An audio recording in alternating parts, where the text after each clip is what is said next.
Olá, meus amados irmãos, a paz do Senhor Jesus. Para quem não me conhece, eu me chamo Evanildo Carvalho. O meu propósito é que neste exato momento nós venhamos trazer para o seu coração uma palavra de estudo, uma orientação dentro do tema da nossa lição, que trata-se da carta aos Efésios, uma saudação aos destinatários. Nós estamos iniciando agora esse segundo trimestre de 2020 e esta lição ela está sendo comentada pelo doutor em teologia e também em filosofia, o nosso pastor Douglas Batista, que é presidente do Conselho de Educação e Cultura das Convenções das Assembleias de Deus no Brasil. E ele é líder da Assembleia de Deus do Distrito Federal. E nós estaremos aqui trazendo alguns assuntos, alguns conceitos, alguma doutrina e alguns temas de grande relevância para que você possa entender bem aquilo que Deus quer falar ao seu coração. Eu convido você agora a pegar a sua lição, eu convido você agora para colocar a Bíblia ao lado, porque à medida que nós estaremos lendo alguns pontos da nossa lição, ao mesmo tempo estaremos fazendo conferência dentro da palavra de Deus. Eu convido a Bíblia e a revista, por gentileza, e você vai ver aí que no nosso texto áureo nós temos a seguinte expressão, ou versículo bíblico que o autor deixou. A vós graça e paz da parte de Deus nosso Pai e da do Senhor Jesus Cristo. Efésios capítulo 1, versículo de número 2. A verdade prática, ele diz, a epístola aos Efésios revela o propósito eterno de Deus para a igreja de Cristo. E é justamente este propósito estabelecido na pessoa do Senhor Jesus Cristo para a igreja de Deus que nós estaremos fazendo essa discussão da carta aos Efésios. O nosso autor, ele toma como leitura bíblica em classe Efésios capítulo de número 1, versículos 1 e 2, Atos dos Apóstolos, capítulo 19, versículos do 1 ao 7, que servirá de fundo histórico e cultural para a análise então desta carta. Nos diz assim Efésios capítulo 1, versículos 1 e 2. Paulo, apóstolo de Jesus Cristo pela vontade de Deus, aos santos que estão em Éfeso e fiéis em Cristo Jesus. A vós graça e paz da parte de Deus nosso Pai e da do Senhor Jesus Cristo. Em Atos 19, que eu acabei de citar, ele nos diz: e sucedeu que, enquanto Apolo estava em Corinto, Paulo, tendo passado por todas as regiões superiores, chegou a Éfeso e, achando ali alguns discípulos, disse-lhes: recebestes vós já o Espírito Santo quando crestes? E eles disseram-lhes: nós nem ainda ouvimos que haja Espírito Santo. Perguntou-lhes então: em que sois batizados? Então, e eles disseram: no batismo de João. Mas Paulo disse: certamente João batizou com o batismo do arrependimento, dizendo ao povo que cresce no que após ele havia de vir, isto é, em Jesus Cristo. E os que ouviram foram batizados em nome do Senhor Jesus. E impondo-lhes Paulo as mãos, veio sobre ele o Espírito Santo, e falava em línguas e profetizava. Estes eram ao todo uns 12 varões. No nosso objetivo geral, o autor aqui deixa-nos escrito da seguinte forma: mostrar o propósito divino na epístola aos Efésios. Nossos objetivos específicos, primeira parte, é apresentar a autoria e a data da escrita da carta aos Efésios. Segundo propósito específico, é identificar para quem foi dirigida a carta aos Efésios. E o terceiro propósito específico é explicar o propósito da escrita e a mensagem contida nesta epístola. Na nossa introdução, o autor Douglas Batista, ele nos declara então que a epístola aos Efésios é denominada de a coroa dos escritos e a rainha das epístolas escrita por Paulo. Isso aqui me levou a pensar e a pesquisar por que diversos pais da igreja, diversos teólogos na história consideraram a carta aos Efésios um dos tratados teológicos de grande relevância para a compreensão da natureza da igreja, da pessoa de Cristo e do propósito de Deus em Cristo Jesus para a igreja. Em uma pesquisa feita, e eu quero trazer aqui uma nota exegética para que os irmãos possam entender a grandeza do que é essa carta, algumas razões por que esta carta tem essa autodescrição, ou essa descrição por parte de muitos teólogos na história. Primeiro porque a carta aos Efésios ela é uma carta muito rica em vocabulários. Para que os irmãos entendam bem, existe na carta aos Efésios 42 palavras que não contém em nenhum livro do Novo Testamento. Observe também que existem na carta aos Efésios 82 palavras que você não encontra nas cartas paulinas. Então observe que primeiro você tem aí uma riqueza de vocabulário. Mas é tão rico que eu quero dar um exemplo aqui para você. A palavra que Paulo usa no grego, oikonomia, ela não tem só o significado de administração, mas ela também tem um significado de plano, o significado de plano eterno. Você vai encontrar que quando Paulo refere-se da oikonomia, ou da dispensação, que a palavra em português é dispensação, que foi confiada a Paulo, Paulo fala da administração, do ministério apostólico. Mas quando Paulo vai no capítulo 1, versículo de número 10, para falar da dispensação, da plenitude dos tempos, Paulo está tratando do plano eterno de Deus, que dura e se consumará na era final e eterna. Então observe aí só com base nesta palavra grega oikonomia, a riqueza que é a carta aos Efésios. Uma outra observação que eu faço aqui para vocês é que o estilo e a estrutura desta carta contém sentenças, isto é, frases que você encontra uma fluidez, você percebe fluir. O pensamento de Paulo flui através das palavras e você percebe uma organização na comunicação dessa verdade, de maneira que essa verdade ela se torna compreensível àqueles que estão lendo de forma pausada, de forma meditativa nesta bela carta. Existe também uma outra terceira razão que eu posso apresentar aqui para vocês, que a carta aos Efésios ela possui um conteúdo doutrinário de grande riqueza. Por exemplo, ninguém, em momento algum, teve a sabedoria conferida por Deus, porque Pedro vai falar. Pedro vai explicar na sua carta, na sua segunda carta, quando ele fala de Paulo, dizendo que Deus concedeu a Paulo uma sabedoria, que existe até pontos dos escritos de Paulo que é de difícil interpretação e que alguns incautos acabam deturpando, alterando o sentido e o significado da mensagem apostólica através de Paulo. E Pedro, quando diz isto, essa sabedoria, nós podemos perceber que essa sabedoria de Deus na vida de Paulo flui no seu escrito. Flui de tal forma que o conteúdo doutrinário expressa isso. E você percebe. Existe uma outra razão porque a carta aos Efésios ela é uma carta tão rica. Ela é uma carta considerada como a coroa das demais cartas.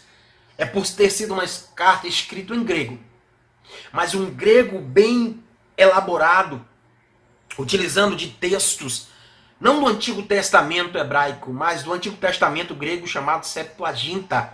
E mais ainda porque, além de Paulo utilizar desta fonte, o Antigo Testamento, como base para fundamentar a sua doutrina no Novo Testamento, ele também utilizou-se de expressões semíticas, como, por exemplo, filhos da luz.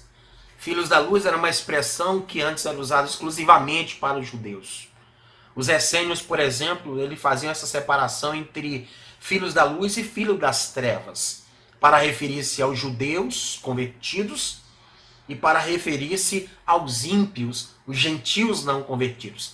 E Paulo pega essas expressões semíticas e emprega na sua carta com um sentido mais amplo, para referir-se à igreja, salva na pessoa do Senhor Jesus, que são hoje os filhos da luz, e os filhos das trevas, que são aquelas pessoas que não fazem parte da igreja, independente de ser judeu ou gentil, não convertido à fé cristã. Então Paulo pega esta expressão semítica e dá mais um sentido mais eclesiástico, focado na igreja, para esta palavra. Então Paulo, com essa sabedoria que lhe foi conferida, ele utiliza dessas expressões. Eu acho isso interessante. Várias outras palavras você vai encontrar, como filhos da ira, e palavras desse mesmo gênero. Por exemplo, se você pegar a carta aos Efésios e você estudar a fundo as palavras, as construções gramatical, o estilo literário, a fluidez do pensamento paulino nessa carta, você vai perceber que ela tem todas essas características que demonstram, que serve como prova de que Paulo é o autor da carta aos Efésios. A carta tem de 90 a 95% de probabilidade de características plenamente paulinas. O autor está dividindo aqui esta aula em 3 partes. E eu quero chamar a atenção para você que a primeira parte, onde ele trabalha com a autoria, quando ele trabalha também com a assinatura apostólica, e trata-se da carta como sendo uma das cartas à prisão, e fecha a primeira parte falando da data da escrita dessa carta, o autor está trabalhando com base em uma introdução geral, para nortear você, professor, para nortear você, aluno, de que você precisa entender que toda e qualquer carta, ela foi escrita em um tempo, em um dado tempo histórico. E esse tempo histórico que vai servir para a compreensão do plano de fundo e que vai lançar luzes para a sua compreensão na segunda parte dessa lição que está sendo tratada aqui neste exato momento. E na segunda parte, o autor ele vai trabalhar sobre os destinatários. A carta é enviada para alguém. E quando a carta é enviada, ele vai tratar da cidade, vai falar da religiosidade dessa cidade de Éfeso. Ele vai trabalhar também dentro da igreja em Éfeso. E ele vai falar, depois de tudo isso, sobre a saudação de Paulo para os destinatários. Com a terceira parte da lição, falando um pouquinho sobre o propósito da mensagem. Depois que ele especifica o propósito e entra na mensagem, ele encerra com uma conclusão maravilhosa. Com isso eu percebo que o autor dividiu as cartas em 3 partes, ou o estudo desse exato momento, dessa primeira lição em 3 partes, porque ele está trabalhando dentro de uma tríplice divisão de estudos. Quando você pega um livro, seja do Antigo ou do Novo Testamento, você tem que trabalhar dentro de 3 perspectivas. Primeira, as estruturas literárias, é que o autor fez. Segunda parte, é o contexto histórico. E a terceira parte é com a mensagem teológica que pode ser extraída das estruturas literárias e do contexto histórico que foi utilizado como arcabouço, como fundamento para a transmissão de uma mensagem. Então o autor trabalha dentro dessa perspectiva. Eu quero que você fique atento a isso. A primeira parte da nossa lição, nós vamos trabalhar agora com a autoria e a data. Paulo ele tem a preocupação em todas as suas cartas de colocar o seu nome pessoal. Todas as 13 cartas do apóstolo têm o seu nome, Paulo. Das 9 cartas, ou 9 das cartas de Paulo, você vai encontrar a expressão Paulo, apóstolo de Jesus Cristo, que é a sua assinatura apostólica, a sua assinatura de alguém que foi chamado por Deus. Na carta que ele escreve aos Filipenses, ele coloca apenas Paulo, servo, que significa no grego doulos. Na carta de 1ª e 2ª Tessalonicenses, na carta ao Filemon, ele apenas coloca o seu nome, Paulo. Mas de uma forma geral, Paulo colocava além do seu nome a sua assinatura apostólica. Primeiro ponto é que Paulo muda o seu nome de Saulo para Paulo. Há uma hipótese, devido ao contexto de quando o nome foi mudado, de que ele muda o seu nome de Saulo para Paulo, porque é um nome mais romano. E naquele período que o seu nome foi mudado, ele encontrou um procônsul, chamado Sérgio Paulo. É uma das hipóteses, não provada, mas uma hipótese. Outra razão é que talvez o nome Saulo lembrava muito ao antigo homem perseguidor da igreja. E ele preferiu colocar um nome mais romano, um nome em que ele pudesse agora estar envolvido de uma forma direta com o evangelho de Cristo, e cujo significado Paulo significa pequeno, talvez por razão também da sua pequena estatura. Há historiadores que dizem que Paulo tinha em torno de 1,50 m, não se sabe com precisão, mas é uma hipótese. Outra coisa que me chama a atenção é que Paulo tinha preocupação de sempre escrever na sua carta que ele era apóstolo pela vontade de Deus. E ele deixava bem claro, como ele escreveu em Gálatas 1:1, que não foi escolhido por homens. Porque existe o grupo dos 12, o que nós chamamos a escola apostólica. Paulo não fazia parte desse grupo dos 12. Mas existia um outro grupo de apóstolos que eram chamados de apóstolos da igreja. E Paulo não se encaixava nem no grupo dos 12 e nem no grupo dos apóstolos da igreja.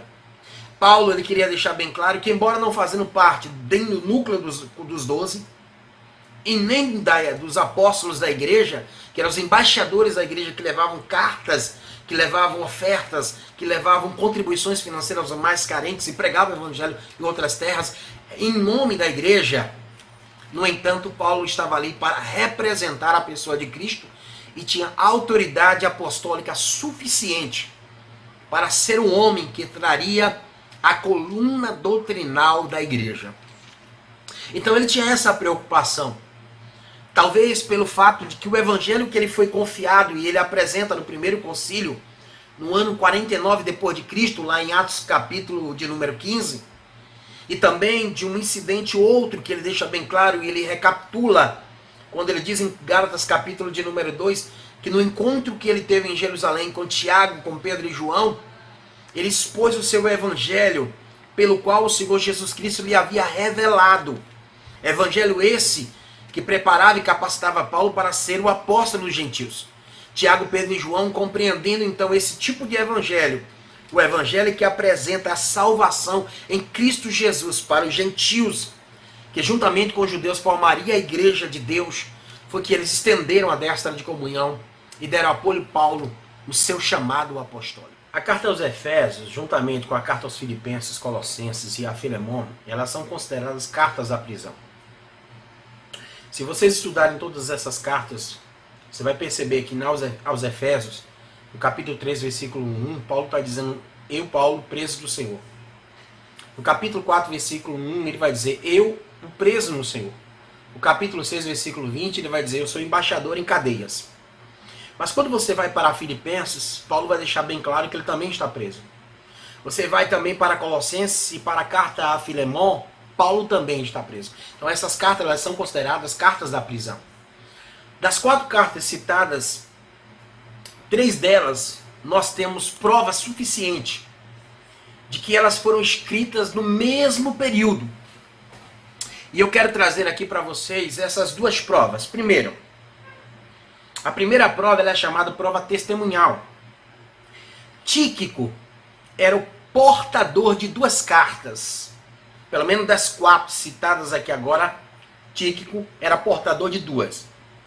Tíquico, no capítulo de número 6, versículo 21 aos Efésios, o texto vai deixar bem claro que ele foi incumbido por Paulo de levar a carta que havia sido escrita em Roma por Paulo, de conduzir então esta carta em viagem até a igreja de Éfeso.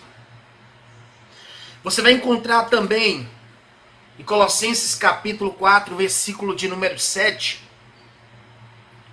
de que Tíquico também estava na responsabilidade de levar a carta aos Colossenses para a igreja de Colossos.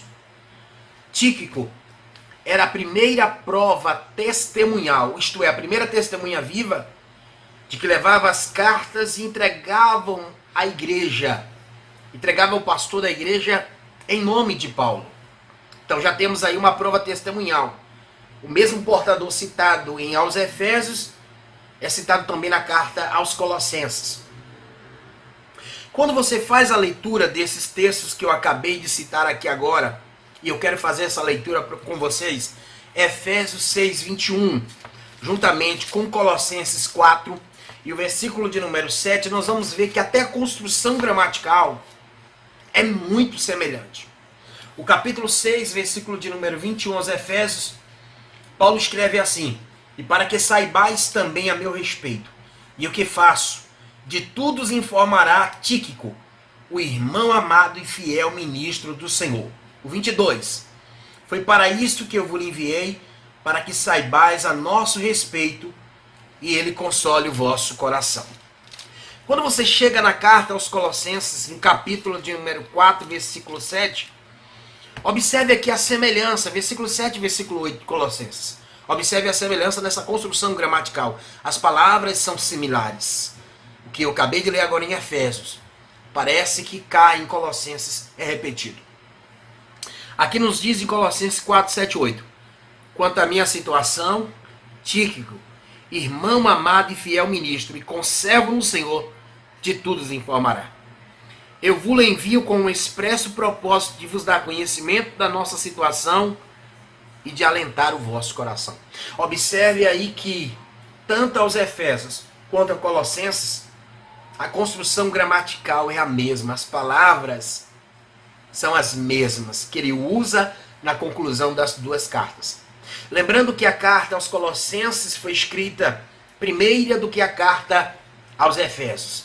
Então essa semelhança comprovam que essas cartas foram escritas no mesmo período, no mesmo ano, na mesma ocasião, e de que o portador das duas era Tíquico.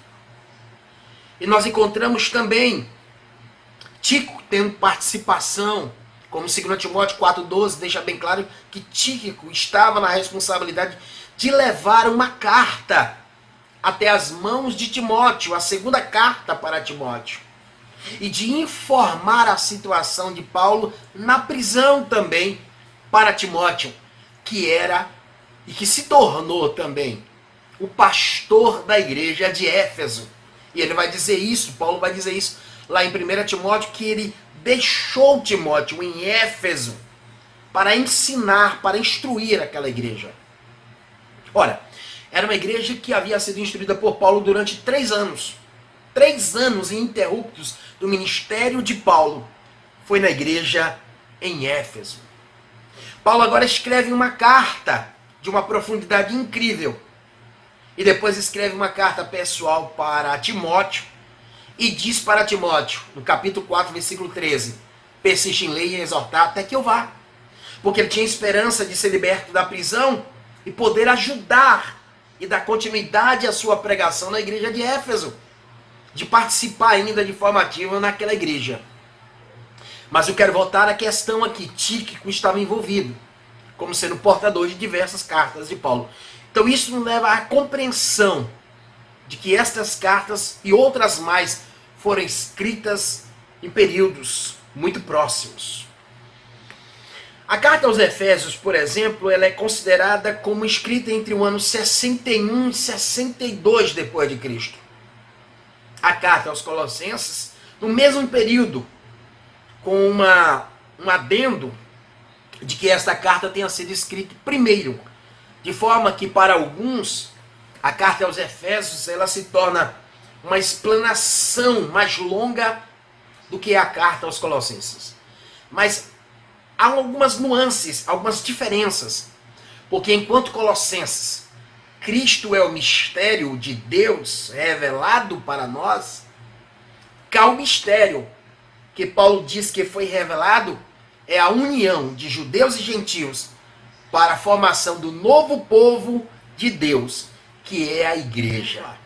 Na segunda parte da lição, o autor ele vai fazer um comentário a respeito dos destinatários. Primeiro ele entra no item 1 falando sobre a cidade de Éfeso. E ele faz uma síntese da história daquela cidade. Mas eu não quero me prender a essa questão. Eu quero agora entrar num segundo item, diz a religiosidade em Éfeso. Ele deixa bem claro que a cidade de Éfeso tinha uma religiosidade muito profunda. Isto porque havia naquela cidade uma adoração a uma deusa chamada Diana, que ela era considerada também como Ártemis, uma deusa considerada como a deusa da fecundidade ou da fertilidade. Nesta cidade, embora o autor ele faça esse comentário sobre a religiosidade, fale dos nichos, que eram pequenas estatuetas colocadas em pequenas casinhas e vendidas para as pessoas, pelas quais os artífices, os comerciantes lucravam e muito. Eu quero trazer apenas um pequeno relato, ao mesmo tempo, da cidade e desta religiosidade. O culto geralmente celebrado com Ártemis, ele era considerado um culto sincretista, porque não só Ártemis, ou a Diana dos Efésios, como queira falar, era adorada. Havia também um outro deus chamado Júpiter, que era adorado. Mas quem era Ártemis e quem era Júpiter? Deixa-me entrar aqui para uma explicação. No próprio texto de Atos dos Apóstolos, quando é citado Júpiter, Júpiter era um nome dado em homenagem a uma grande pedra, ou meteoro, que caiu do espaço naquela cidade. E quando a pedra cai naquela cidade, eles passam a adorar aquela pedra e denominam como Júpiter, que era o nome de um dos planetas. E aquela pedra passa a ser considerada uma divindade. E Ártemis, que era considerada como uma deusa da fertilidade, era uma figura feminina, totalmente ornamentada de uma forma muito estranha, com um objeto sagrado na sua cabeça, e na sua cabeça também com uma cesta, vestida de um véu, todo com um véu decorado com bestas ou animais. Ela, além de ter tudo isso, ela estava com uma roupagem toda envolta de colares. Ela tinha mangas bordadas e as pernas e quadris eram todos revestidos com animais enrolados sobre os quadris e sobre as pernas. E sobre a sua região aqui, chamada peitoral, havia como espécie de múltiplos peitos, ou como alguns dizem, como se fossem cachos de uvas, talvez para simbolizar a fertilidade da própria terra. E havia sobre ela um avental, esse avental era longo, e vários símbolos sobre esse avental. Mais ou menos no ano 564, 546, durante esse período, um templo foi construído em homenagem a esta deusa. Esse templo foi considerado uma das 7 maravilhas do mundo antigo. Esse culto ele era bem atrativo. Várias pessoas de outros povos vinham para essa adoração. E não foi à toa que Demétrio, quando ele está discutindo a respeito do que Paulo estava fazendo, que é pregar o evangelho e anunciar o Deus vivo e verdadeiro, combatendo a idolatria, Demétrio ele agora cria um tumulto e começa a dizer o seguinte, que tanto a profissão dos artífices como a figura de Ártemis, ou a Diana, deusa dos Efésios, ela poderia cair em descrédito ao ponto de que todas as suas rendas, toda a prosperidade da cidade diminuísse e as pessoas não viessem mais a adorar aquela imagem de Ártemis ou a Diana dos Efésios. O culto era tão atrativo que pessoas ricas e abastadas vinham trazer grandes ofertas e depositavam na tesouraria do templo. E o próprio templo era utilizado como banco privado para guardar dinheiro dos mais abastados. Quanto à igreja em Éfeso, o autor ele deixa bem claro aqui que Paulo encontrou um grupo de 12 discípulos, que depois de instruir, porque ele só conhecia o batismo de João, depois de instruir, de discipular melhor a vida dos 12 e orar por eles, eles foram batizados com o Espírito Santo. Depois disso, Paulo continua pregando na sinagoga durante um espaço de 3 meses. Depois que Paulo percebe a resistência dos judeus, Paulo ele vai agora para uma escola chamada Escola de Tirano. e permanece lá durante muito tempo pregando naquele lugar. Bom, a cidade de Éfeso se tornou um palco das pregações do apóstolo Paulo, e aquela cidade também ela foi impactada pela pregação do próprio Apolo. Apolo chegou naquela cidade trazendo o evangelho da salvação. Só que Apolo, quando lá chega, ele pregava e conhecia apenas até o batismo de João. Há aquele Priscila que foi deixado por Paulo lá naquela cidade para dar continuidade ao trabalho apostólico, para dar continuidade ao discipulado naquela cidade, ao perceber que Apolo era uma pessoa fervorosa, eloquente nas escrituras, poderoso nas escrituras, mas que era de conhecimento ainda incompleto, fragmentado, Priscila e Áquila então chamam e passam a instruir com mais exatidão acerca do reino de Deus. E o texto vai dizer que ele publicamente ele começa a pregar e a convencer pessoas que agora aceitam a Jesus. E a igreja então em Éfeso ela começa a ser formada com a pregação de Apolo, com a pregação de Paulo e com um trabalho de discipulado de Áquila e Priscila naquele lugar. Posteriormente, ela se torna palco de grandes atividades evangelísticas de Timóteo, que Paulo coloca lá para presidir essa cidade. E a história nos conta, através de Irineu, que o próprio João, ele foi um dos pastores daquela igreja. Na terceira parte da lição, nós temos o tema propósito e mensagem. O pastor Douglas Batista ele deixa aqui que o propósito da escrita aos Efésios, embora aparentemente não apresente as cartas motivos, razões, circunstâncias históricas pela qual ela foi escrita, mas segundo ele que percebe-se algumas ênfases na solução de algumas questões. Como por exemplo, ele cita que na igreja havia muitos novos convertidos que estavam deixando as práticas das religiões de mistério. E que agora estavam se reunindo com os santos de Éfeso. Não é à toa que Paulo agora começa a mostrar que Cristo é o cabeça, que Cristo é o centro, que Cristo é aquele que está no controle inteiro do universo. Outra coisa que me chama a atenção também é que ele deixa bem claro que o passado desses cristãos era marcado pela imoralidade e pela bebedeiras. Isto por quê? Porque no culto a Ártemis, ou Diana, a deusa dos Efésios, todo tipo de pecado e imoralidade. Aí agora chega Paulo escrevendo carta aos Efésios, ensinando a eles um novo estilo de vida, baseado na pessoa do Senhor Jesus.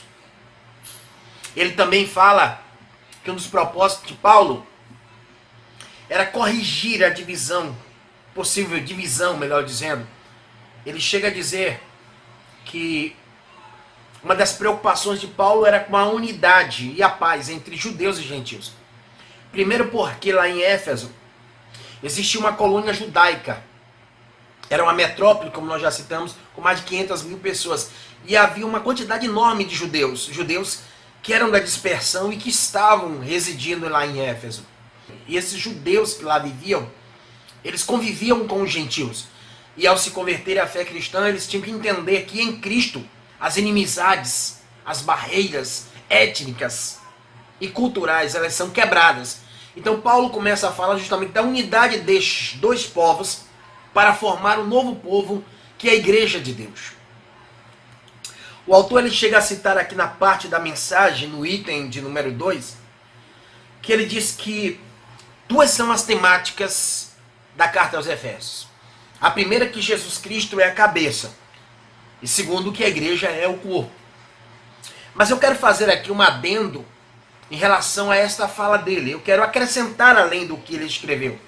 Deixando bem claro para os irmãos o seguinte, que a mensagem teológica de Paulo, ela não vai se prender apenas a esses dois temas e os desdobramentos focados no tema. Porque ele diz que nos desdobramentos, o primeiro desdobramento é a consumação do plano.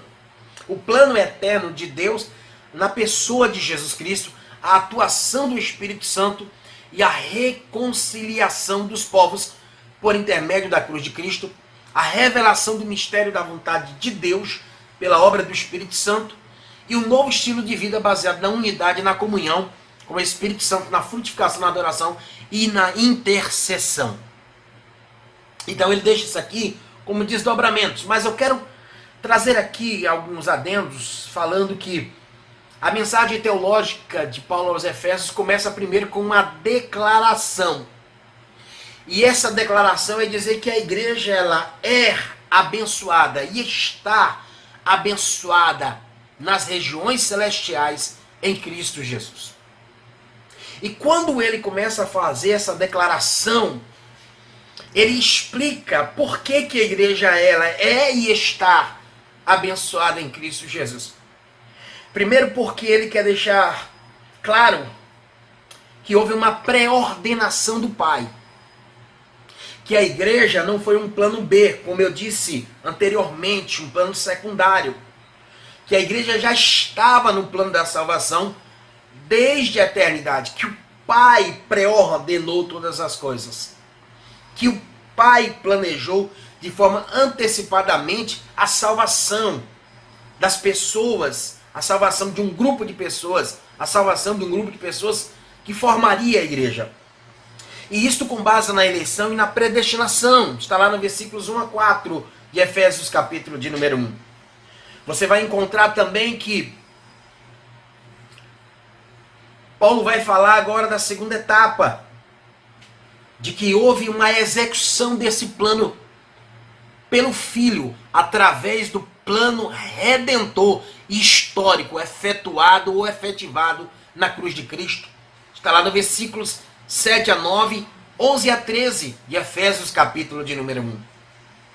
Bem como Paulo vai mostrar que a consumação desta obra será pela pessoa do Espírito Santo, onde o plano eterno, ele dará uma continuidade por todas as eras eternas na vida da igreja por causa de Cristo. Então ele vai trazer justamente esses 3 pontos do plano da salvação na eternidade, da execução do plano de salvação em Cristo Jesus pela obra do Calvário e a aplicação e consumação desta obra de salvação na vida da igreja e até quando Cristo voltar e nós sermos resgatados como propriedade dele. Está lá isso em Efésios capítulo 1, versículos 10, versículo 14. É isso que eu deixo aqui como um adendo para que os irmãos possam enriquecer o seu conteúdo a respeito da carta aos Efésios. E eu quero concluir deixando bem claro que Paulo, na carta aos Efésios, ele traz uma escatologia muito dispensacionalista. Porque Paulo fala da era eterna, Paulo fala da era presente, mas Paulo também fala da era futura, quando ele usa a expressão dispensação da plenitude dos tempos. Paulo trabalha dentro da dispensação escatológica. E é importante lembrar que em nenhuma carta Paulo escreveu de tamanha forma, com tamanha sabedoria e grandeza. Que Deus nos abençoe em Cristo Jesus. Espero ter contribuído para o seu conhecimento, para o seu crescimento, para o fortalecimento da sua fé. Por gentileza, dê lá um like, dá um legalzinho lá para nós, se inscreva no canal, continue nos ajudando para que possamos continuar levando a palavra de Cristo aos corações. Que Deus nos abençoe em Cristo Jesus e a paz do Senhor.